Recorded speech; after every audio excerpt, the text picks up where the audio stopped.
Chapter 5. Here the Marquis concluded his adventures. Lorenzo, before he could determine on his reply, passed some moments in reflection. At length he broke silence. "Raymond," said he, taking his hand, "strict honour would oblige me to wash off in your blood the stain thrown upon my family. But the circumstances of your case forbid me to consider you as an enemy. The temptation was too great to be resisted.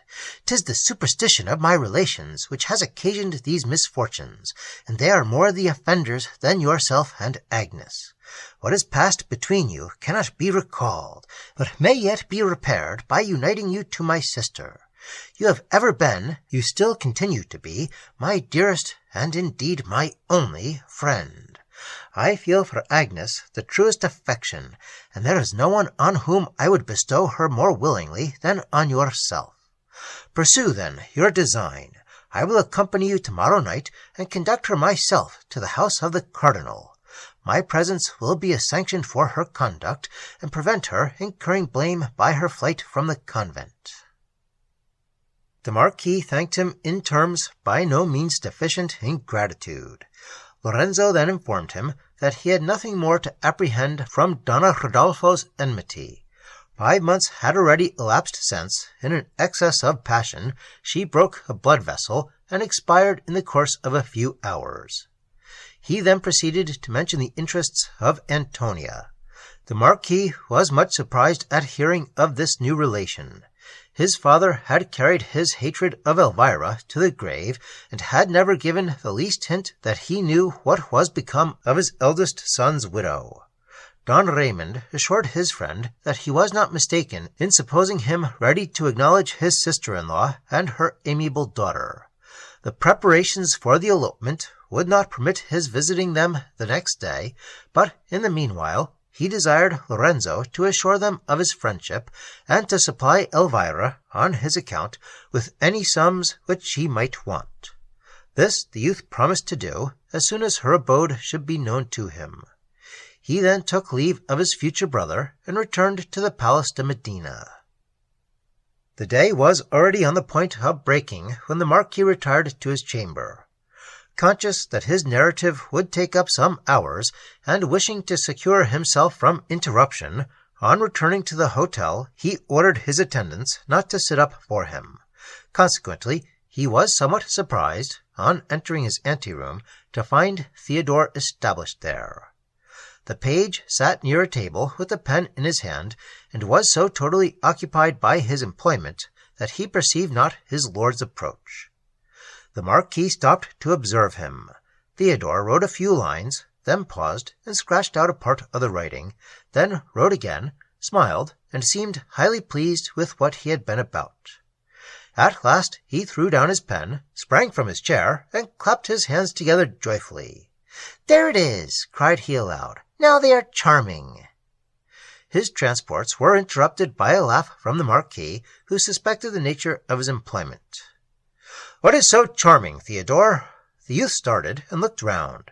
He blushed, ran to the table, seized the paper on which he had been writing, and concealed it in confusion. "Oh, my lord, I knew not that you were so near me. Can I be of use to you? Lucas is already gone to bed." "I shall follow his example when I have given my opinion of your verses." "My verses, my lord?" "Nay, I am sure that you have been writing some, for nothing else could have kept you awake till this time of the morning. Where are they, Theodore? I shall like to see your composition." Theodore's cheeks glowed with still deeper crimson. He longed to show his poetry, but first chose to be pressed for it. "Indeed, my lord, they are not worthy your attention." "Not these verses, which you just now declared to be so charming? Come, let me see whether our opinions are the same. I promise that you shall find in me an indulgent critic." The boy produced his paper with seeming reluctance, but the satisfaction which sparkled in his dark, expressive eyes betrayed the vanity of his little bosom. The Marquis smiled while he observed the emotions of a heart as yet but little skilled in veiling its sentiments. He seated himself upon a sofa. Theodore, while hope and fear contended on his anxious countenance, waited with inquietude for his master's decision, while the Marquis read the following lines. Love and Age. The night was dark, the wind blew cold. Anacreon, grown morose and old, sat by his fire and fed the cheerful flame. Sudden the cottage door expands, and lo, before him Cupid stands, casts round a friendly glance, and greets him by his name. What, is it thou? The startled sire in sullen tone exclaimed, while ire, with crimson flushed his pale and wrinkled cheek. Wouldst thou again with amorous rage inflame my bosom, steeled by age? Vain boy, to pierce my breast thine arrows are too weak. What seek you in this desert drear? No smiles or sports inhabit here, ne'er did these valleys witness dalliance sweet. Eternal winter binds the plains, age in my house despotic reigns. My garden boasts no flower, my bosom boasts no heat. Begone, and seek the blooming bower, where some ripe virgin courts thy power, or bid provoking dreams flit round her bed. On Damon's amorous breast repose, wanton on Chloe's lips of rose, or make her blushing cheek a pillow for thy head. Be such thy haunts, these regions cold, avoid, nor think, grown wise and old, this hoary head again thy yoke shall bear. Remembering that my faintest years by thee were marked with sighs and tears, I think thy friendship false, and shun the guileful snare. I have not yet forgot the pains I felt while bound in Julia's chains, the ardent flames with which my bosom burned, the nights I passed deprived of rest, the jealous pangs which racked my breast, my disappointed hopes and passion unreturned. Then fly, and curse mine eyes no more, fly from my peaceful cottage door. No day, no hour, no moment shalt thou stay. I know thy falsehood, scorn thy arts, distrust thy smiles, and fear thy darts. Traitor, begone, and seek some other to betray. Does age, old man, your wits confound? Replied the offended god, and frowned. His frown was sweet, as is the virgin's smile. Do you to me these words address? To me, who do not love you less, though you my friendship scorn, and pleasures past revile. If one proud fair you chanced to find, 100 other nymphs were kind, whose smiles might well for Julia's frowns atone. But such is man, his partial hand unnumbered favors writes on sand, but stamps one little fault on solid lasting stone. Ingrate, who led thee to the wave, at noon where Lesbia loved to lave, who named the bower alone where Daphne lay, and who, when Celia shrieked for aid, bade you with kisses hush the maid. What other wast than love, O false Anacreon, say? Then you could call me, gentle boy, my only bliss, my source of joy. Then you could prize me dearer than your soul, could kiss and dance me on your knees, and swear not wine itself would please, had not the lips of love first touched the flowing bowl. Must those sweet days return no more? Must I for aye your loss deplore, banished your heart, and from your favor driven? Ah no, my fears that smile denies, that heaving breast, those sparkling eyes, declare me ever dear, and all my faults forgiven. Again beloved, esteemed, caressed, Cupid shall in thine arms be pressed, sport on thy knees, or on thy bosom sleep. My torch thine age-struck heart shall warm, my hand pale winter's rage disarm, and youth and spring shall here once more their revels keep. A feather now of golden hue he smiling from his pinion drew.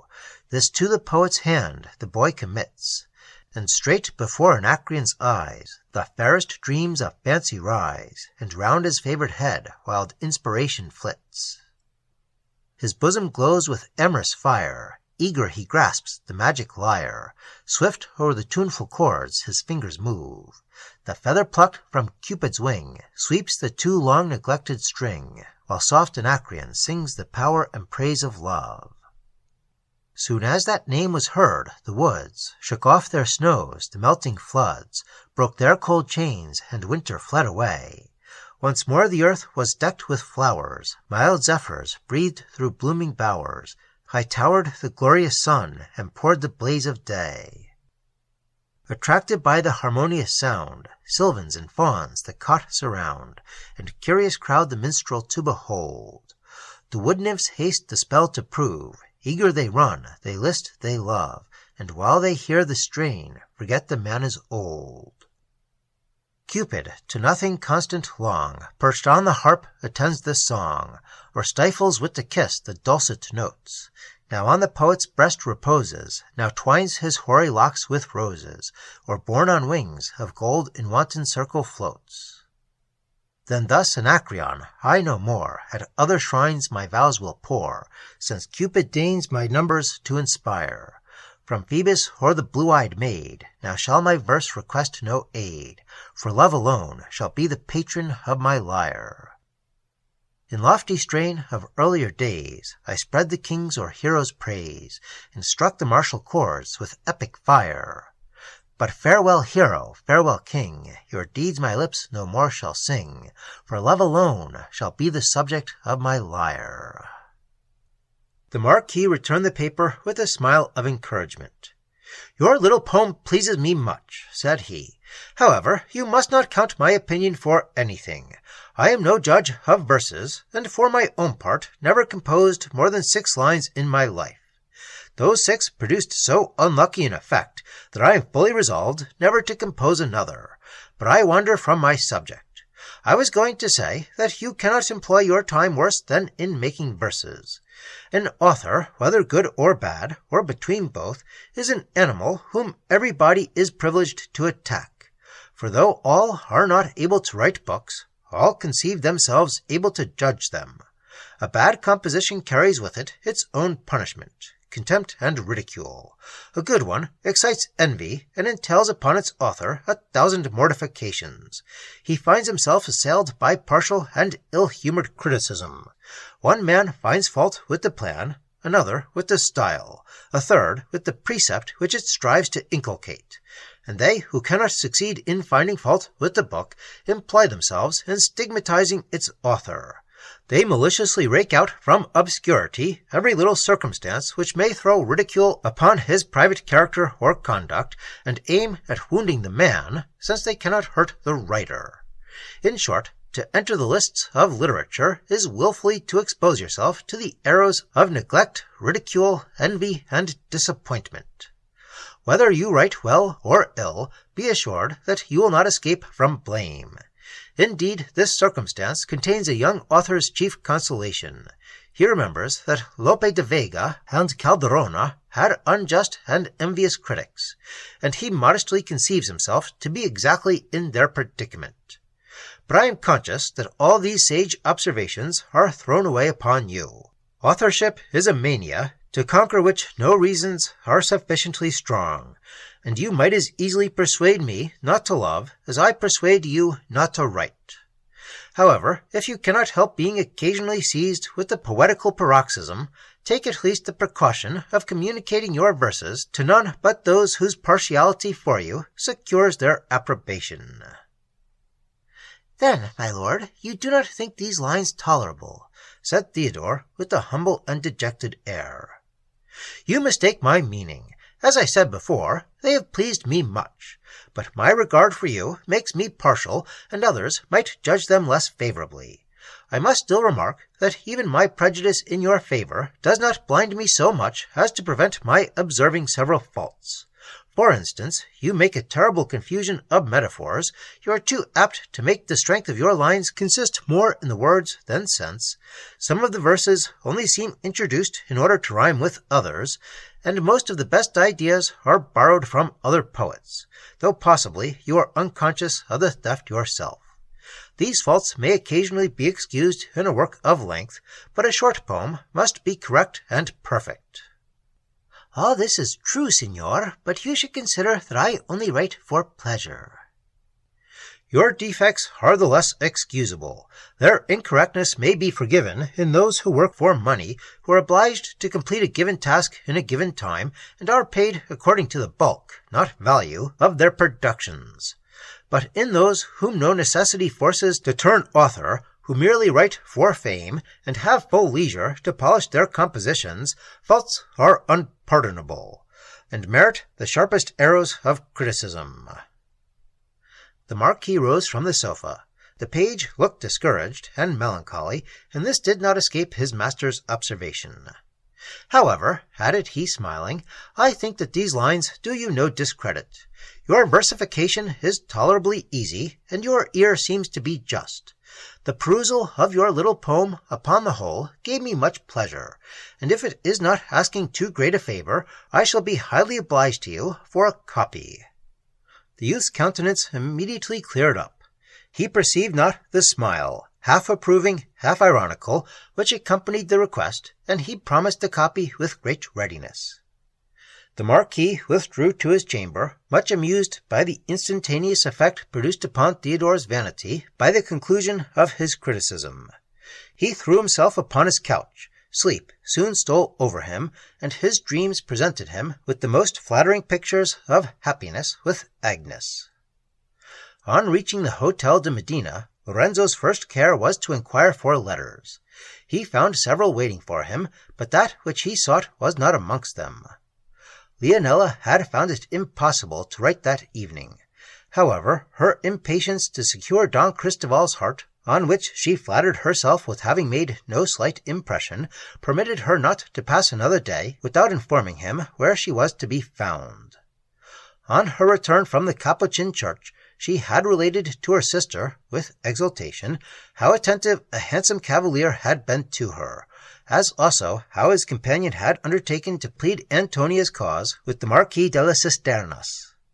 Elvira received this intelligence with sensations very different from those with which it was communicated. She blamed her sister's imprudence in confiding her history to an absolute stranger, and expressed her fears lest this inconsiderate step should prejudice the Marquis against her. The greatest of her apprehensions she concealed in her own breast. She had observed with inquietude that at the mention of Lorenzo a deep blush spread itself over her daughter's cheek. The timid Antonia dared not to pronounce his name. Without knowing wherefore, she felt embarrassed when he was made the subject of discourse, and endeavoured to change the conversation to Ambrosio. Elvira perceived the emotions of this young bosom. In consequence, she insisted upon Leonela's breaking her promise to the cavaliers. A sigh, which on hearing this order escaped from Antonia, confirmed the wary mother in her resolution. Through this resolution, Leonela was determined to break. She conceived it to be inspired by envy, and that her sister dreaded her being elevated above her. Without imparting her design to anyone, she took an opportunity of dispatching the following note to Lorenzo. It was delivered to him as soon as he woke. Doubtless, Signor Don Lorenzo, you have frequently accused me of ingratitude and forgetfulness, but on the word of a virgin, it was out of my power to perform my promise yesterday. I know not in what words to inform you how strange a reception my sister gave your kind wish to visit her. She is an odd woman, with many good points about her, but her jealousy of me frequently makes her conceive notions quite unaccountable. On hearing that your friend had paid some little attention to me, she immediately took the alarm. She blamed my conduct, and has absolutely forbidden me to let you know our abode. My strong sense of gratitude for your kind offers of service, and, shall I confess it, my desire to behold once more the too amiable Don Cristoval, will not permit my obeying her injunctions. I have therefore stolen a moment to inform you that we lodge in the Strada di San Iago, 4 doors from the Palace del Bornos, and nearly opposite to the barber Miguel Coelho. Inquire for Donna Elvira Dolfa, since, in compliance with her father-in-law's order, my sister continues to be called by her maiden name. At 8 this evening you will be sure of finding us, but let not a word drop which may raise a suspicion of my having written this letter. Should you see the Conde de Sorio, tell him, I blush while I declare it, tell him that his presence will be but too acceptable to the sympathetic. Leonela. The latter sentences were written in red ink, to express the blushes of her cheek while she committed an outrage upon her virgin modesty. Lorenzo had no sooner perused this note than he set out in search of Don Cristoval. Not being able to find him in the course of the day, he proceeded to Donna Elvira's alone, to Leonella's infinite disappointment. The domestic by whom he sent up his name, having already declared his lady to be at home, she had no excuse for refusing his visit. Yet she consented to receive it with much reluctance. That reluctance was increased by the changes which his approach produced in Antonia's countenance, nor was it by any means abated when the youth himself appeared. The symmetry of his person, animation of his features, and the natural elegance of his manners and address convinced Elvira that such a guest must be dangerous for her daughter. She resolved to treat him with distant politeness, to decline his services with gratitude for the tender of them, and to make him feel, without offence, that his future visits would be far from acceptable. On his entrance he found Elvira, who was indisposed, reclining upon a sofa. Antonia sat by her embroidery frame, and Leonella, in a pastoral dress, held Montemayor's Diana. In spite of her being the mother of Antonia, Lorenzo could not help expecting to find in Elvira Leonella's true sister, and the daughter of as honest a painstaking shoemaker as any in Cordova. A single glance was sufficient to undeceive him. He beheld a woman whose features, though impaired by time and sorrow, still bore the marks of distinguished beauty. A serious dignity reigned upon her countenance, but was tempered by a grace and sweetness which rendered her truly enchanting. Lorenzo fancied that she must have resembled her daughter in her youth, and readily excused the imprudence of the late Conde de las Cisternas. She desired him to be seated, and immediately resumed her place upon the sofa. Antonia received him with a simple reverence, and continued her work. Her cheeks were suffused with crimson, and she strove to conceal her emotion by leaning over her embroidery frame. Her aunt also chose to play off her airs of modesty. She affected to blush and tremble, and waited with her eyes cast down to receive, as she expected, the compliments of Don Cristoval. Finding, after some time, that no sign of his approach was given, she ventured to look round the room, and perceived with vexation that Medina was unaccompanied. Impatience would not permit her waiting for an explanation. Interrupting Lorenzo, who was delivering Raymond's message, she desired to know what was become of his friend. He, who thought it necessary to maintain himself in her good graces, strove to console her under her disappointment by committing a little violence upon truth. "Ah, Senora," he replied in a melancholy voice, "how grieved will he be at losing this opportunity of paying you his respects.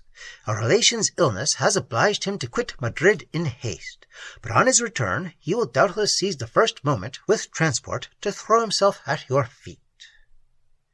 As he said this, his eyes met those of Elvira. She punished his falsehood sufficiently by darting at him a look expressive of displeasure and reproach. Neither did the deceit answer his intention.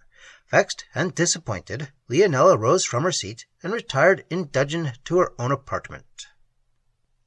Lorenzo hastened to repair the fault which had injured him in Elvira's opinion. He related his conversation with the Marquis respecting her.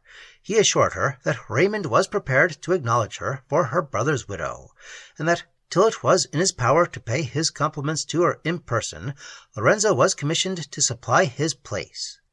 This intelligence relieved Elvira from a heavy weight of uneasiness. She had now found a protector for the fatherless Antonia, for whose future fortunes she had suffered the greatest apprehensions. She was not sparing of her thanks to him who had interfered so generously in her behalf, but still she gave him no invitation to repeat his visit. However, when upon rising to depart he requested permission to inquire after her health occasionally, the polite earnestness of his manner, gratitude for his services, and respect for his friend the Marquis would not admit of a refusal. She consented reluctantly to receive him. He promised not to abuse her goodness, and quitted the house. Antonia was now left alone with her mother. A temporary silence ensued. Both wished to speak upon the same subject, but neither knew how to introduce it.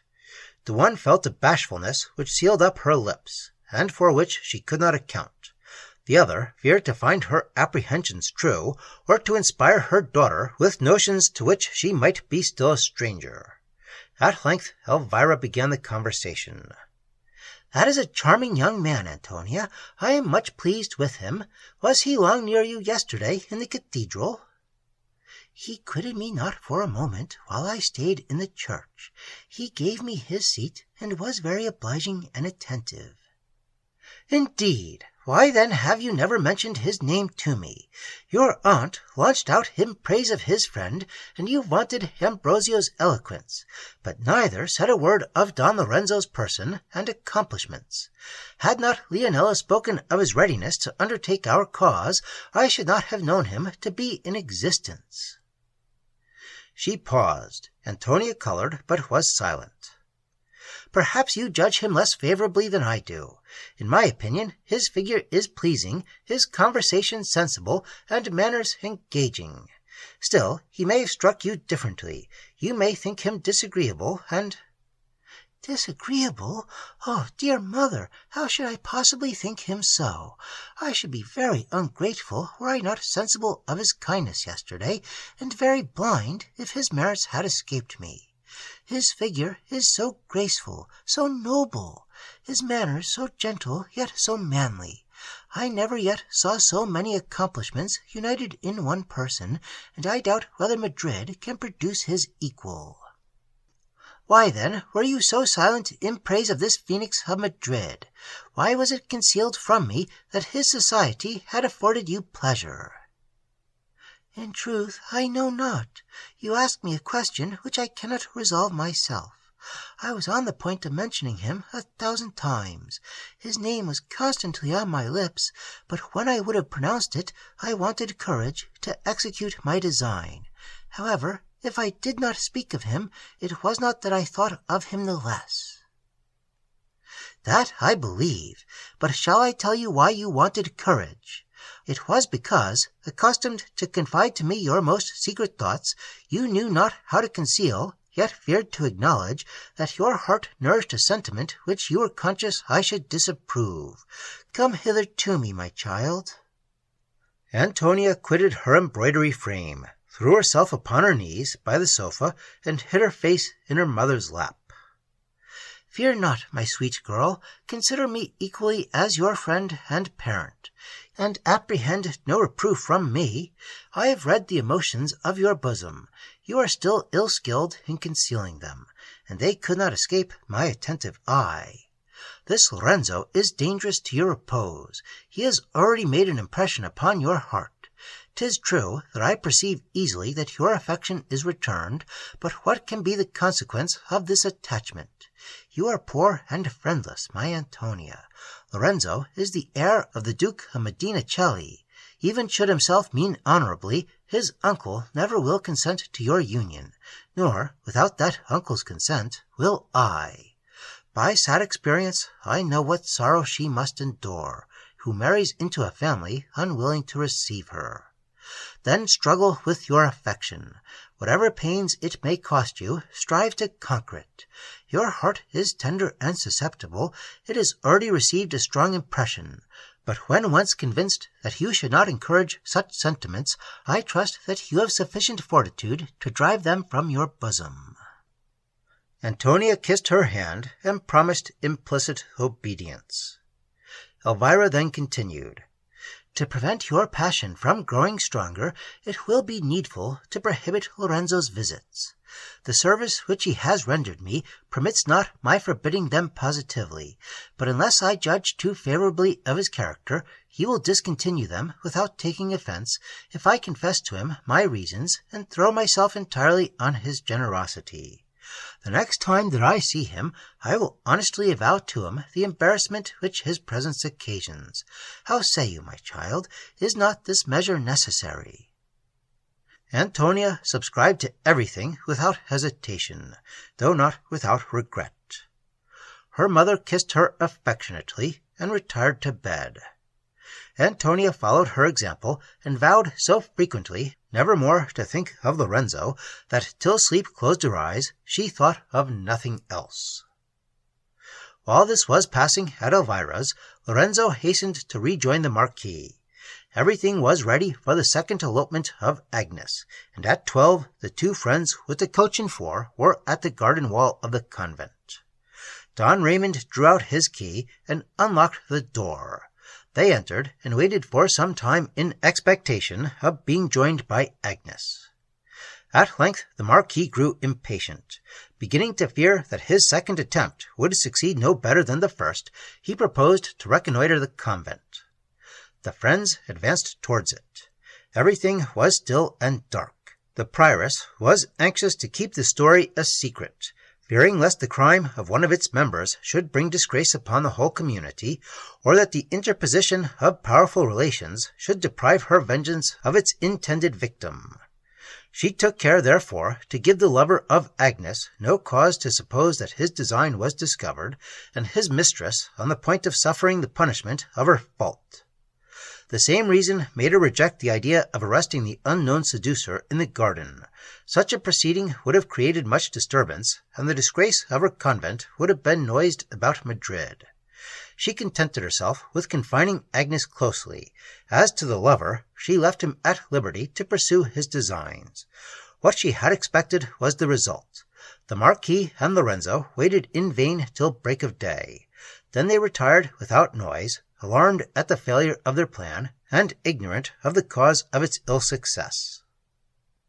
The next morning Lorenzo went to the convent and requested to see his sister. The prioress appeared at the grate with a melancholy countenance. She informed him that for several days Agnes had appeared much agitated, that she had been pressed by the nuns in vain to reveal the cause and apply to their tenderness for advice and consolation, that she had obstinately persisted in concealing the cause of her distress, but that on Thursday evening it had produced so violent an effect upon her constitution that she had fallen ill and was actually confined to her bed. Lorenzo did not credit a syllable of this account. He insisted upon seeing his sister. If she was unable to come to the grate, he desired to be admitted to her cell. The prioress crossed herself. She was shocked at the very idea of a man's profane eye pervading the interior of her holy mansion, and professed herself astonished that Lorenzo could think of such a thing. She told him that his request could not be granted, but that if he returned the next day, she hoped that her beloved daughter would then be sufficiently recovered to join him at the parlor grate. With this answer, Lorenzo was obliged to retire, unsatisfied and trembling for his sister's safety. He returned the next morning at an early hour. Agnes was worse. The physician had pronounced her to be in imminent danger. She was ordered to remain quiet, and it was utterly impossible for her to receive her brother's visit. Lorenzo stormed at this answer, but there was no resource. He raved, he entreated, he threatened. No means were left untried to obtain a sight of Agnes. His endeavors were as fruitless as those of the day before, and he returned in despair to the Marquis. On his side, the latter had spared no pains to discover what had occasioned his plot to fail. Don Cristoval, to whom the affair was now entrusted, endeavored to worm out the secret from the old portress of St. Clair, with whom he had formed an acquaintance. But she was too much upon her guard, and he gained from her no intelligence. The Marquis was almost distracted, and Lorenzo felt scarcely less inquietude. Both were convinced that the purposed elopement must have been discovered. They doubted not but the malady of Agnes was a pretence, but they knew not by what means to rescue her from the hands of the prioress. Regularly every day did Lorenzo visit the convent. As regularly was he informed that his sister rather grew worse than better. Certain that her indisposition was feigned, these accounts did not alarm him, but his ignorance of her fate, and of the motives which induced the prioress to keep her from him, excited the most serious uneasiness. He was still uncertain what steps he ought to take when the Marquis received a letter from the Cardinal Duke of Lerma. It enclosed the Pope's expected bull, ordering that Agnes should be released from her vows and restored to her relations. This essential paper decided at once the proceedings of her friends. They resolved that Lorenzo should carry it to the domina without delay, and demand that his sister should be instantly given up to him. Against this mandate, illness could not be pleaded. It gave her brother the power of removing her instantly to the Palace de Medina, and he determined to use that power on the following day. His mind relieved from inquietude respecting his sister, and his spirits raised by the hope of soon restoring her to freedom, he now had time to give a few moments to love and to Antonia. At the same hour as on his former visit, he repaired to Donna Elvira's. She had given orders for his admission. As soon as he was announced, her daughter retired with Leonela, and when he entered the chamber, he found the lady of the house alone. She received him with less distance than before, and desired him to place himself near her upon the sofa. She then, without losing time, opened her business, as had been agreed between herself and Antonia. "You must not think me ungrateful, Don Lorenzo, or forgetful how essential are the services which you have rendered me with the Marquis. I feel the weight of my obligations. Nothing under the sun should induce my taking the step to which I am now compelled, but the interest of my child, of my beloved Antonia. My health is declining. God only knows how soon I may be summoned before his throne. My daughter will be left without parents, and, should she lose the protection of the Cisternas family, without friends. She is young and artless, uninstructed in the world's perfidy, and with charms sufficient to render her an object of seduction. Judge, then, how I must tremble at the prospect before her. Judge how anxious I must be to keep her from their society, who may excite the yet dormant passions of her bosom. You are amiable, Don Lorenzo. Antonia has a susceptible, a loving heart, and is grateful for the favors conferred upon us by your interference with the Marquis. Your presence makes me tremble.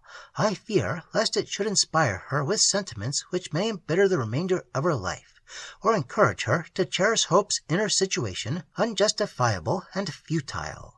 Pardon me when I avow my terrors, and let my frankness plead in my excuse.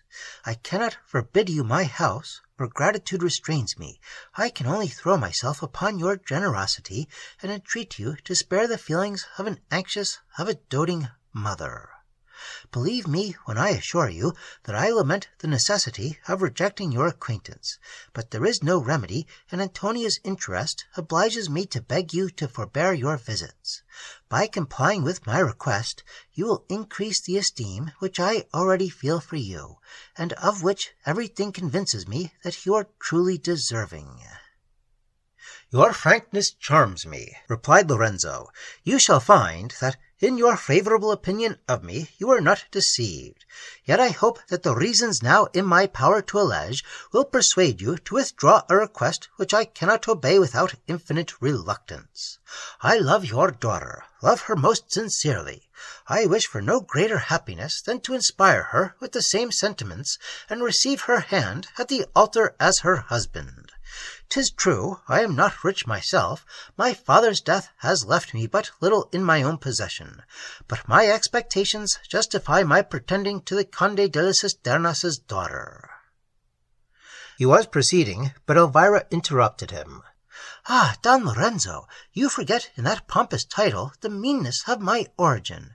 You forget that I have now passed 14 years in Spain, disavowed by my husband's family, and existing upon a stipend barely sufficient for the support and education of my daughter.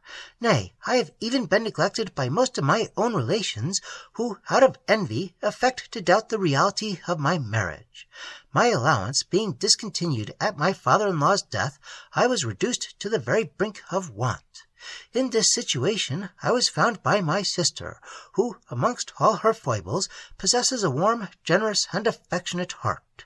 She aided me with the little fortune which my father left her, persuaded me to visit Madrid, and has supported my child and myself since our quitting Murcia.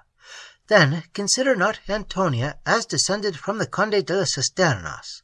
Consider her as a poor and unprotected orphan, as the grandchild of the tradesman Toribio d'Alfa, as the needy pensioner of that tradesman's daughter. Reflect upon the difference between such a situation and that of the nephew and heir of the potent Duke of Medina.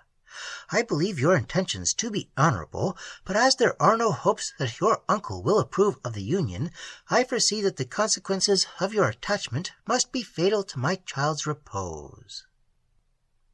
"Pardon me, Signora. You are misinformed if you suppose the Duke of Medina to resemble the generality of men. His sentiments are liberal and disinterested. He loves me well, and I have no reason to dread his forbidding the marriage when he perceives that my happiness depends upon Antonia. But supposing him to refuse his sanction, what have I still to fear?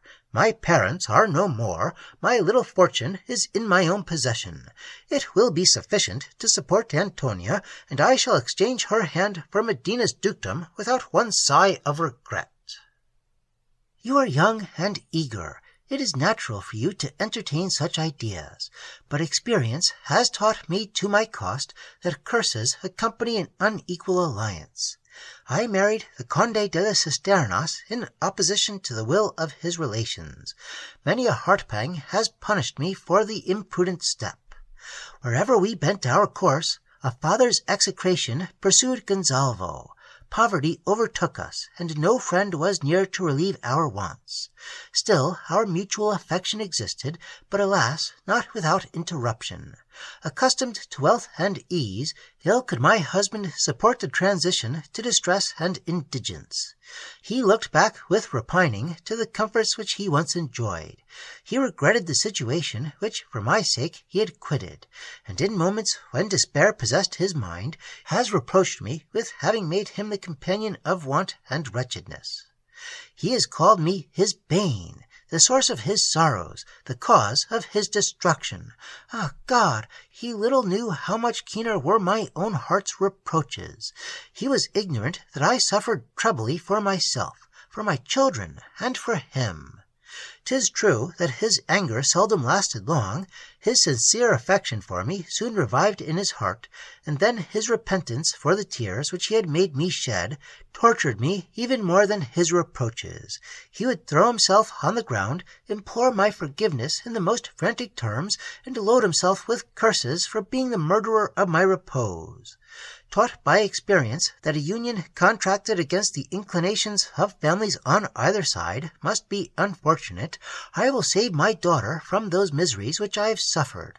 Without your uncle's consent, while I live, she never shall be yours. Undoubtedly, he will disapprove of the union. His power is immense, and Antonia shall not be exposed to his anger and persecution." "His persecution? How easily may that be avoided! Let the worst happen, it is but quitting Spain. My wealth may easily be realized. The Indian Islands will offer us a secure retreat. I have an estate, though not of value, in Hispaniola. Thither will we fly, and I shall consider it to be my native country if it gives me Antonia's undisturbed possession." Ah, youth! This is a fond, romantic vision. Gonzalvo thought the same. He fancied that he could leave Spain without regret, but the moment of parting undeceived him. You know not yet what it is to quit your native land, to quit it, never to behold it more. You know not what it is to exchange the scenes where you have passed your infancy for unknown realms and barbarous climates, to be forgotten, utterly, eternally forgotten by the companions of your youth, to see your dearest friends, the fondest objects of your affection, perishing with diseases incidental to Indian atmospheres, and to find yourself unable to procure for them necessary assistance. I have felt all this. My husband and 2 sweet babes found their graves in Cuba. Nothing would have saved my young Antonia but my sudden return to Spain. Ah, Don Lorenzo, could you conceive what I have suffered during my absence? Could you know how sorely I regretted all that I left behind, and how dear to me was the very name of Spain? I envied the winds which blew towards it, and when the Spanish sailor chaunted some well-known air as he passed my window, tears filled my eyes while I thought upon my native land. Gonzalvo, too, my husband." Elvira paused. Her voice faltered, and she concealed her face with her handkerchief. After a short silence, she rose from the sofa and proceeded. Excuse my quitting you for a few moments. The remembrance of what I have suffered has much agitated me, and I need to be alone. Till I return, peruse these lines. After my husband's death, I found them among his papers. Had I known sooner that he entertained such sentiments, grief would have killed me. He wrote these verses on his voyage to Cuba, when his mind was clouded by sorrow, and he forgot that he had a wife and children. What we are losing ever seems to us the most precious. Gonzalvo was quitting Spain forever, and therefore was Spain dearer to his eyes than all else which the world contained. Read them, Don Lorenzo. They will give you some idea of the feelings of a banished man. Elvira put a paper into Lorenzo's hand and retired from the chamber.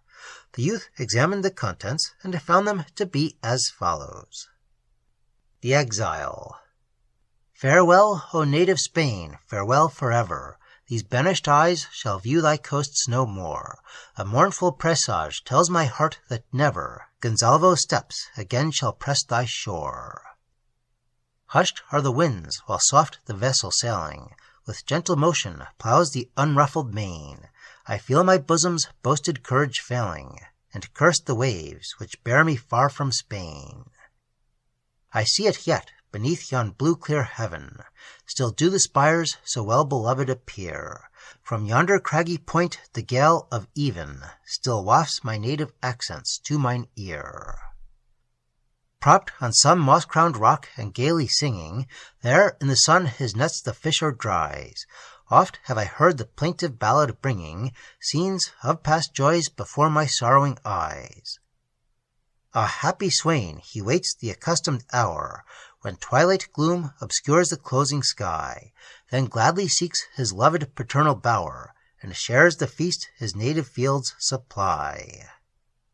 Friendship and love his cottage guests receive him, with honest welcome and with smile sincere.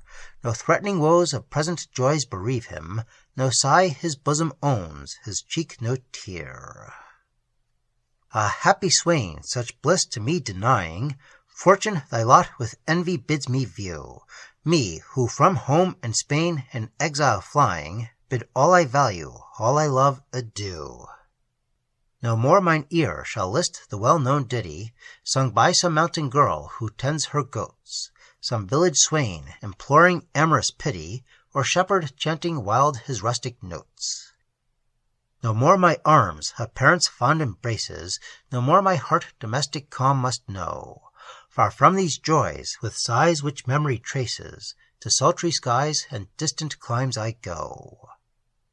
Where Indian suns engender new diseases, where snakes and tigers breed, I bend my way.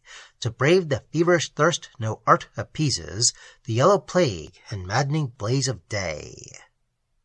But not to feel slow pangs consume my liver, to die by piecemeal in the bloom of age, my boiling blood drunk by insatiate fever, and brain delirious with the day-star's rage. Can make me no such grief as thus to sever, with many a bitter sigh, dear land, from thee. To feel this heart must dote on thee forever, and feel that all thy joys are torn from me. Ah me, how oft will fancy's spells in slumber recall my native country to my mind. How oft regret will bid me sadly number each lost delight and dear friend left behind. While the Murcia's vales and loved romantic bowers, the river on whose banks a child I played, my castle's antient halls, its frowning towers, each much regretted wood and well-known glade. Dreams of the land where all my wishes centre, thy scenes which I am doomed no more to know, full oft shall memory trace my soul's tormentor, and turn each pleasure past to present woe. But lo, the sun beneath the waves retires, night speeds apace her empire to restore. Clouds from my sight obscure the village spires, now seen but faintly, and now seen no more. O breathe not winds, still be the water's motion, sleep, sleep, my bark, in silence on the main, so when tomorrow's light shall gild the ocean, once more mine eyes shall see the coast of Spain. Vain is the wish, my last petition scorning, fresh blows the gale, and high the billows swell. Far shall we be before the break of morning. O then, for ever, native Spain, farewell. Lorenzo had scarcely time to read these lines when Elvira returned to him. The giving of free course to her tears had relieved her, and her spirits had regained their usual composure. "I have nothing more to say, my lord," said she. "You have heard my apprehensions, and my reasons for begging you not to repeat your visits. I have thrown myself in full confidence upon your honor. I am certain that you will not prove my opinion of you to have been too favorable." "But one question more, Signora, and I leave you. Should the Duke of Medina approve my love, would my addresses be unacceptable to yourself and the fair Antonia?"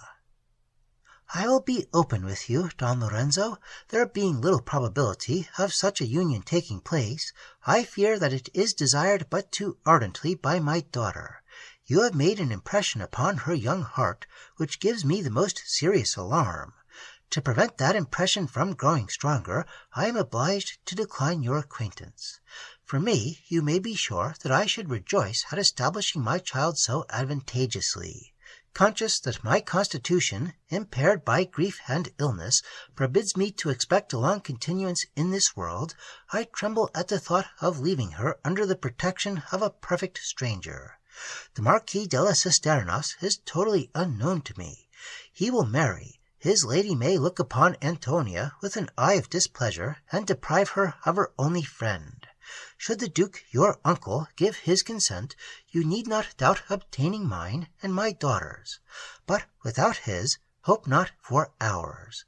At all events, whatever steps you may take, whatever may be the Duke's decision, till you know it, let me beg you forbearing to strengthen, by your presence, Antonia's prepossession. If the sanction of your relations authorizes your addressing her as your wife, my doors fly open to you. If that sanction is refused, be satisfied to possess my esteem and gratitude, but remember that we must meet no more." Lorenzo promised reluctantly to conform to this decree, but he added that he hoped soon to obtain that consent which would give him a claim to the renewal of their acquaintance. He then explained to her why the Marquis had not called in person, and made no scruple of confiding to her his sister's history. He concluded by saying that he hoped to set Agnes at liberty the next day, and that as soon as Don Raymond's fears were quieted upon this subject, he would lose no time in assuring Donna Elvira of his friendship and protection. The lady shook her head. "I tremble for your sister," said she. "I have heard many traits of the Domina of St. Clair's character from a friend who was educated in the same convent with her. She reported her to be haughty, inflexible, superstitious, and revengeful. I have since heard that she is infatuated with the idea of rendering her convent the most regular in Madrid, and never forgave those whose imprudence threw upon it the slightest stain. Though naturally violent and severe when her interests require it, she well knows how to assume an appearance of benignity.